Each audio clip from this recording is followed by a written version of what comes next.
Yes, Black Power family. We want to introduce my comrade, my brother, long soldier, Doctor, or should I say, Brother Magnetic, Doctor Salaam.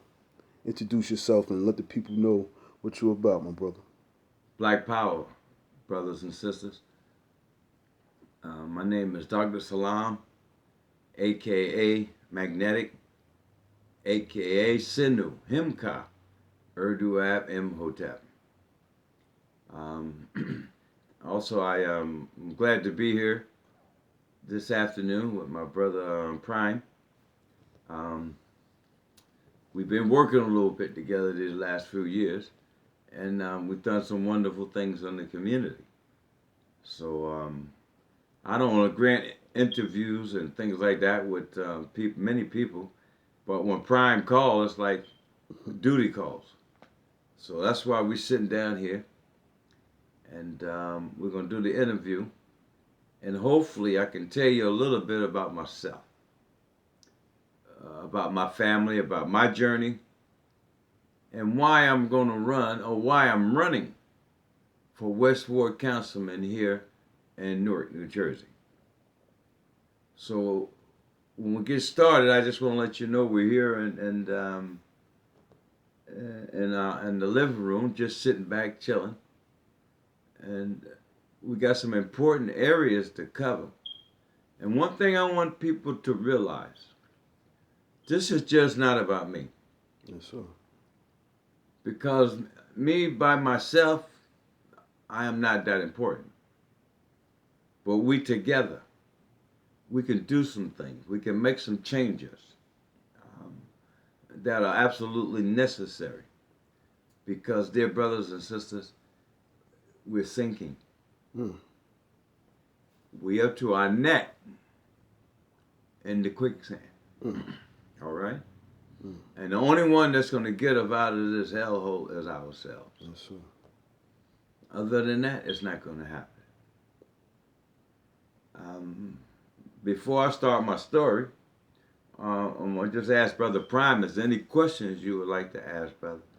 Well, the question I want you to start off with, just give a brief introduction and give them your history. Let them know how long you've been on these streets combating and just trying to, you know what I'm saying, do do what we need to do. Okay, now, Mhm. y'all heard him, right? That's going to take a little bit of time. Yes, it is. Mm-hmm. Well, first of all, I'm 67 years old. Mm. My family, been living in the house in the West Ward for 63 years. Mm. And in total, and it might be more by 4 or 5 years, my family has been in Newark over 100 years. And going back um, a little bit about myself and my family, I have to start with my mother and my father. My father folks came from South Carolina, a small place called McCormick, Mm. South Carolina. My mother came from Zebulon, North Carolina. Mm. Um, they met here in Jersey and settled down and were married here, right here in Newark. Had 7 kids. Um, I had 3 older siblings and 3 younger siblings. Catherine, Adrian, Jeff, myself, Wahab, Radi, and Donna. Those are all my brothers and sisters. But I just have to mention, because about my father, Mr. Oscar Robert Benson, and most of the men my age and older and just a little younger in the West Ward, they know my father. My father worked for many, many, many years at the Littleton Avenue West Side Boys Club. Mr. Benson was the doorman. Mm-hmm. And I'm smiling because any of y'all out there that came to the boys club, y'all know. Mm-hmm. You know, the running joke was if you bring Mr. Benson a sandwich, he'll let you in without your tag. You know, and But it was all in, all in fun, and always it was good. So my father worked there at the boys club. He was the doorman. Also, he was the umpire for the little league. All right. Yeah, my dad used to umpire there, and this is a brother named Dennis Moore. He always made a joke about my dad because when we had a Christmas celebration at the boys club, my father played Santa Claus, and Dennis used to run around and say that's the first time he ever saw a black man as Santa Claus. So Pop was putting in work even 50, 60 years ago. Playing the black Santa Claus, and also my father used to umpire at Westside Park when they had a semi-professional league there. My dad was the umpire there. So he's always been a community activist, and was involved in those type of things with the young men. And while we were at the boys club, my dad started a mentoring program called the Regular Fellows. And we used to go there. We used to meet in the meeting room. It was a conference room, and we would talk about things, how things going in school, what was our plans, were we going to college, or what were we going to do. So my father sort of laid down the foundation for myself. It's easy to get involved in the community when you have an example like that. Exactly. But I would be remiss in my responsibility and in my duty if I didn't mention my mom. And what a great and strong woman she was. 7 children. All of us graduated high school. 4 of us graduated college already. And it would have been 5, but I lost my youngest brother, and he became ill. But everybody has made a contribution. And I'm going to say this, and I know some of y'all are going to think that this is not a big thing, but you know what? None of us have ever been to prison. Okay? And it's the same thing for the generation underneath us. We've been blessed. None of us, none of them have ever been to prison. Now, I'm not saying it can't happen, because we know being a melanated or a black person or African American, they'll lock you up and send you to prison just because they want to. Just so he can have you as a warehouse receipt. Right, you know what I'm saying? Yes, Prime? it's all about money. So, I mean, I'm not saying that's anything, but it is something in terms of being able to stay out of the way of the law. Okay? Know how to play the game, yes. Oh, I only hesitate because I'm not sure if it's really law, but y'all know what I'm talking about. Okay? And so, and Mom always insisted on schooling and education. Mom always took time with every one of her children to make sure our homework was done, to make sure that we were understanding our lessons. So that's why when I met Prime, okay, Prime was out here pushing an after-school program for tutoring and feeding the kids. So, hey, that was a natural for me to fall right into that, because that's the element, that's the milieu in which I was raised in. So that was just a natural thing for me. Now, let me just say a little bit about me talking about my education first. I went to South 8th Street School, right around the corner here from the house. Right now it's the North Star School. And before it was North Star, it used to be Martin Luther King Jr. School. Actually, I got some clips I'm going to be showing you. Well, I was out there last week and did a little filming, and I showed the exact place where I was standing in 1963 when President John F. Kennedy was killed. And I remember my 8th grade teacher hollering out the window, "They killed the president! They killed the president!" So I was around there at South 8th Street School. From South 8th Street School, I went to Barringer. And I'll be honest with you, that was really a rough time. I mean, from 64 to 68, I was at Barringer. Mm. And if y'all remember, we had the riot Speak on it. in '68. Speak on it, brother. Okay? Mm. And I'm over at Barringer. And you know, the Italian Americans were over there. And they didn't look too kindly on us going to Barringer. But that's when a lot of stuff was going on about desegregation and, integrating the schools and things like that. Because I live not too far from Westside. I can throw a stone and be in Westside. But we had to go to Barringer. Mm-hmm. And let me tell you, I remember over in the halls of Barringer, okay, Anthony Imperiale, for you all who don't know, but he was considered a white vigilante. Mm.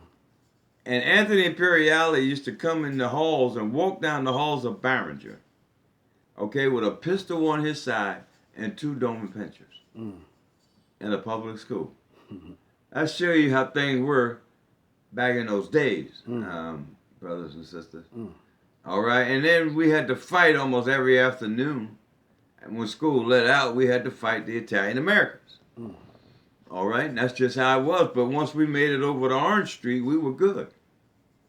You know what I'm saying? Mm. Now we had some back. We had a little bit of protection. And that happened for the first 2.5 years at Barringer. Mm. All right? But I'm going to tell you something. I know for myself and many other brothers and sisters, we said no matter what we had to go through over there, we were going to learn. All right? Wasn't no joking around, playing around. You got to go through this. You might as well learn something. Mm-hmm. And also at that time, when I was in between the 9th and 10th grades at Barringer, I joined the Nation of Islam under the leadership of Elijah Muhammad. But let me go back because I did miss something, because my first couple of months at Barringer, I met a real good friend of mine. I won't say his name because he was a famous alumni at Barringer. But he took me to a meeting that was called BCD, Black Community Defense. Mm. Mm-hmm. And that was the quote-unquote paramilitary arm of the Newark movement that Imam Mary Baraka was over. I can't think of the name right now. Mm. But they were the diplomats. Mm. We were the soldiers. Mm. However, I only stayed in that movement, BCD, for about 6 months. And then I joined the Nation of Islam. Like I said, under the leadership of the Honorable Elijah Muhammad. And it took a little while because I did a lot of soldiering for the Honorable Elijah Muhammad. Took me some time to move up through the ranks. First, I was an inspector. Or pardon me, I was an investigator. Mm-hmm. Okay? That used to, move around in the city to see if I saw any Muslims involved in any nefarious or any law-breaking action. Mm. And if I did, I was to report that back to the security apparatus, in particular the captain Mm-hmm. at the mosque or the masjids. And then I went from being inspector, or pardon me, investigator, to becoming a minister under the Honorable Elijah Muhammad.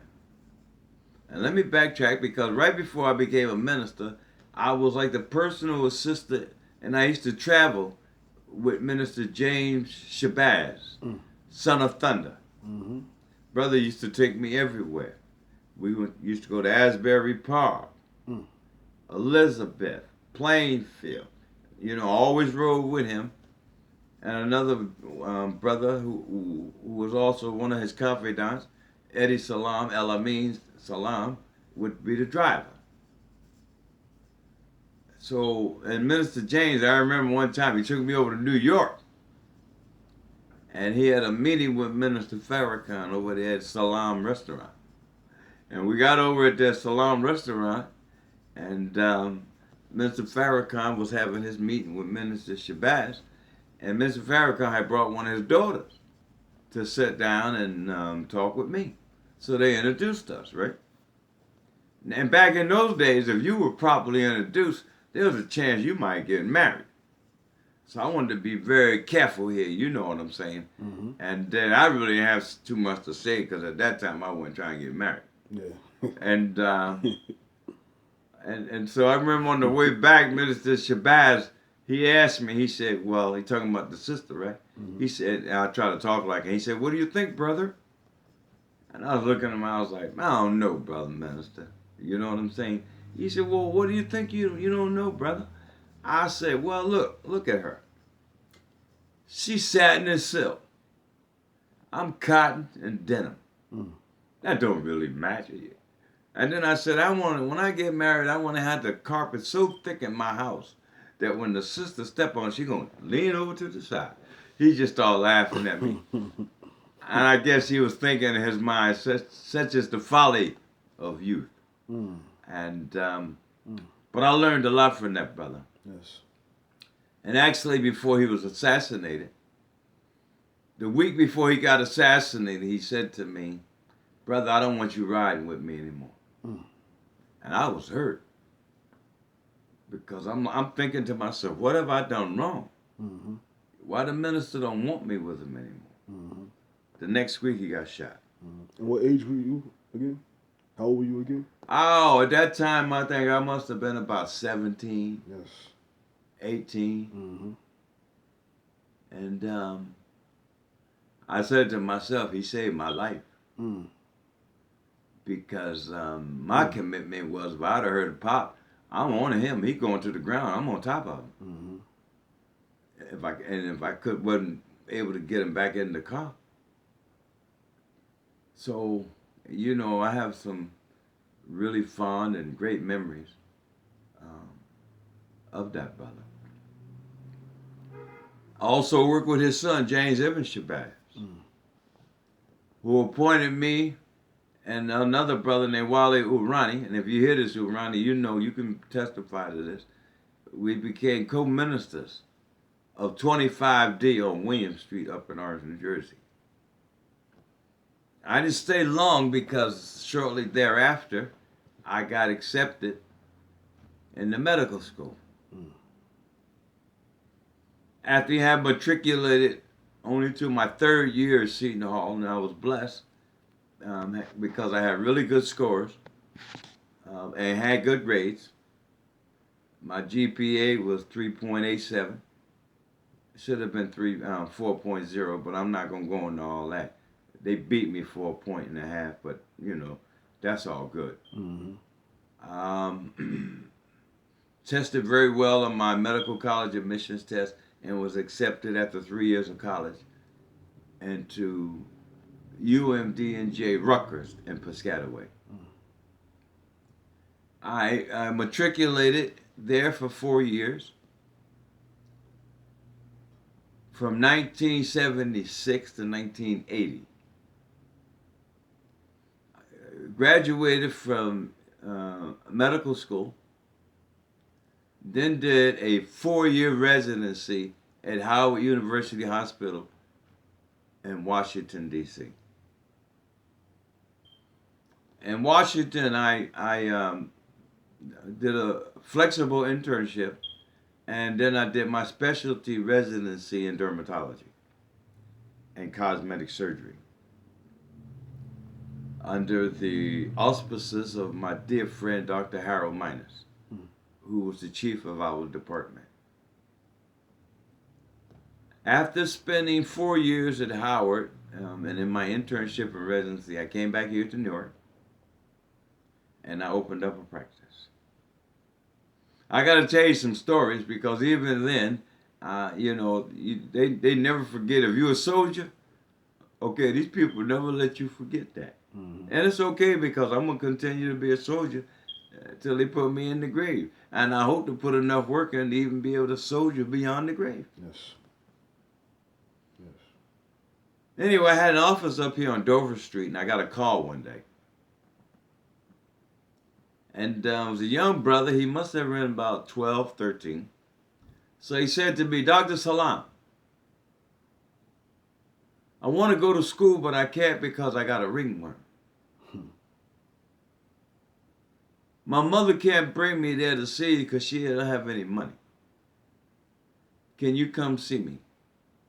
And at that time, he was downtown at the hotel down there, what they used to call the Welfare Hotel. I don't know if y'all remember the name of that. Oh, man, I can't think It's of not it. the Robert Treat. No, not the Robert Treat. Oh. They had a hotel right down there, not too. They used to have a Zanzibar there, I think it was. Mm-hmm. But anyway, I go down to the Welfare Hotel downtown Newark. I get there like about 8 p.m. I don't leave until 1 a.m. Mm. Almost every child down there had ringworms Mm. or some type of skin ailment, Mm. and or cold, or many types of things. Mm. So actually, we started. It was a blessing because the young man went back to school after being treated. A lot of those kids got back to school. And all of a sudden, I found myself being called to welfare hotels all over the city, actually all over the county. Mm. And we would go and we would do house calls.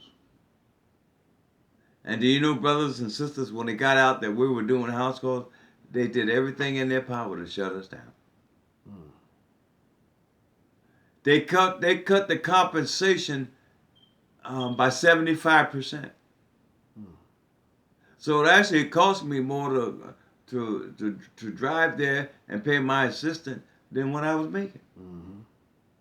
But it's not always about the money. Mm-hmm. Uh, you know, it's more important that them youngsters go to school. And let me tell you something that was so great. I got to tell you a couple stories about these house calls. Mm-hmm. I used to go right down the street from my mom's house. There was a family down there of 11 children. And the youngest one, I never forget, his name was Dorian. And he must have been about 3 or 4 years old. And I used to go there and talk with the kids. See, and what I loved about doing the house calls, when I go to their house to see them, the children would run to you and hug you and embrace you. When they came to my office, they running out the door. They don't want to come in. Mm-hmm. When they see the white jacket and the surroundings, Mm-hmm. they get scared. Mm-hmm. So that was a great benefit to be able to see them in their environment Mm-hmm. where they're relaxed and I can see them acting more to Right. natural and normal Right. of what was Fun. going on for them at the time. Mm-hmm. So going back to young Dorian, I remember one day I was getting ready to leave and they had Art Linkletter on there. He used to have kids say the darndest things. Mm-hmm. And so I said, let me ask this kid. And they really do, because check this out. I asked Dorian, I said, Dorian, what you want to do when you grow up? He said, be a man. I was like, yeah, but that tickled me, but I mean, it was a wonderful thing. Mm-hmm. I know some of y'all gonna get mad at me for what I'm about to say because today, if you ask some of these young boys, they want to be a woman. Mm. Okay? Mm-mm. So we got a problem. We definitely do. All right? And we got to work on it. Yeah. But we'll talk about that. Prime and I'll get together on another interview about that. But let me get back here. Now, basically, that was my education. And then also, after I matriculated and finished my residency and all that kind of stuff, I began to study natural medicine on my own. And I'm very thankful because it took me from being a doctor to being a healer. Mm. Mm-hmm. Big difference. Yes. Okay? Mm. Now, that's why the name I gave you, Sinu Himka, Urdu B.A.M.N.tv, which means the physician priest who heals with a quiet heart. Mm. Try to bring that peace, that solace, that tranquility into our life. That's a very much healing, best elixir and medicine you can get, my dear brothers and sisters. But going on, let me tell you a little bit about my community life. Like I said, I joined the Nation of Islam when I was 14. And I'm proud. I'm always going to be proud of that. Because let me tell you something. I rose up to be a member of what they call the A1 squad. Okay, that's when the brothers used to be out here selling the newspapers. Muhammad Speaks. Mm-hmm. Okay, and when you could sell 300 a week, then you were A1. And I'm the type of person, I'm not having no other way. Okay? If I had gone to the man's military or something like that, I wouldn't have been satisfied just being a regular old soldier. I'd have had to do Rangers, Green Beret, Delta Force, something like that. Real commitment. Mm-hmm. I mean, all of us are commitment. I don't want to take away from what anybody is doing. But I'm always was willing. I will now be willing to walk the extra mile. I feel like really there's nothing else to do. Mm. Got behind and I soldiered in the Nation of Islam till I went to medical school. And then when I came back, I began to do more community activist stuff. Okay. We started an organization right now. I think it's getting ready to have like its 18th or 19th Kwanzaa celebration, and that was STEP. Mm-hmm. Striving together equals progress. Mm-hmm. And you all probably know Brother Kenyatta, who I call General Kenyatta, and I'm going to say peace, Brother Kenyatta, if you just happen to see this. But Brother Kenyatta, myself, Brother Chris, Brother Kasra, and Brother, let's see, what's the brother's name? We got the brother's name that was member that started us, Karinga. Yeah. Yeah, Brother Karinga. It was the 5 of us that got together and we started STEP. And the reason STEP really got started, I was doing a show on Sister Frederica Bay when she had a show. And I used to do yoga down at their mansion that was down on Lincoln Park. And we were talking about what we're going to do for the young men. We need some kind of program. And so from that idea and that conversation, in those times, that's what STEP was actually born out of that. Because Brother Kenyatta and the rest of the brothers, they were ready to do something like that. And I'm very thankful and very honored to have come together with those brothers and start a STEP because several hundred young men have gone through that program. Mm-hmm. And I want to give kudos to General Kenyatta. He's one of the most disciplined, focused brothers I know. And thank you, Brother General Kenyatta. Worked with Brother Prime for the last couple of years, playing chess with the young men, tutoring them, the young men and women, pardon me, helping them with homework. And I would help them with the homework and Prime would give them a history lesson. And then we had people there was helping us feeding the kids. And I'm going to let you know, whether I get elected or not, we're going to get back to that. Yes. Okay? Because it is not about me, it's about a program, it's about a movement. Mm. All right? And that's the important thing. Okay? Now, I'm just going to say, let me see what I got. I gave you education. Mm-hmm. I gave you community things. And I just want to say this, that I've got some beautiful children.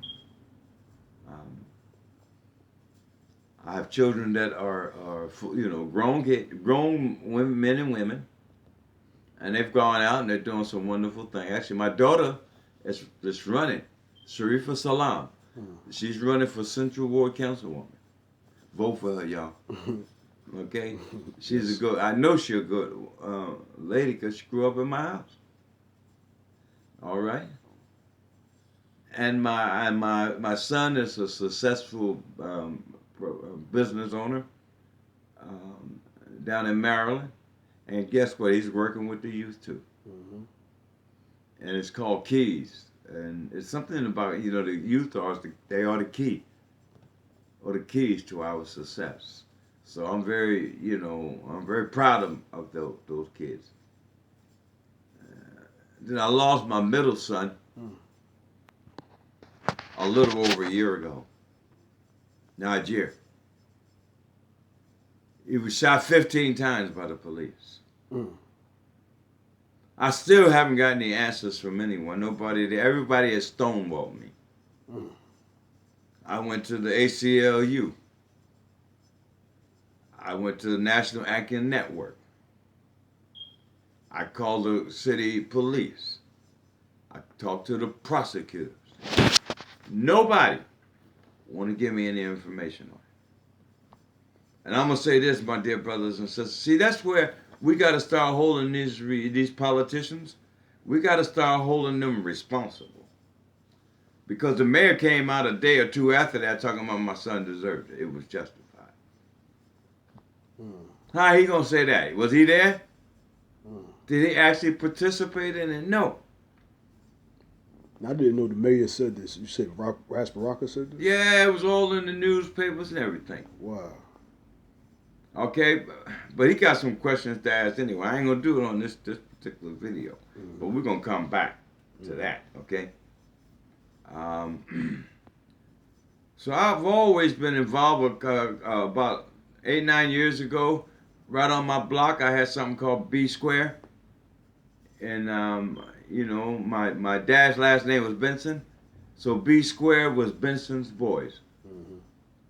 and we had a group of about 10 young men. And I have studied the martial arts for over 50 years. So I was teaching them to the best of my ability different martial art disciplines. And we used to also box, which is a martial art. And then you know what? I showed them. I took a couple of them who wanted to and taught them how to shine shoes. Mm-hmm. And they used to go around to the to the barbershop, and every Saturday, it was two of them, two brothers, they should make about $40 or $50 a piece. 10 years old, 10, 11 years old. Mm-hmm. You see, there's so many different things, my dear brothers and sisters, that we can do with our kids. Yes. I don't have a television, as you already know, Prime. Mm-hmm. Haven't had a television in my house in almost 10 years now. Best thing I ever did was get rid of that television. This way I don't have all that chatter in my head. And people say, well, what do you all do? Well, let me tell you, my wife plays piano. I play drums. My son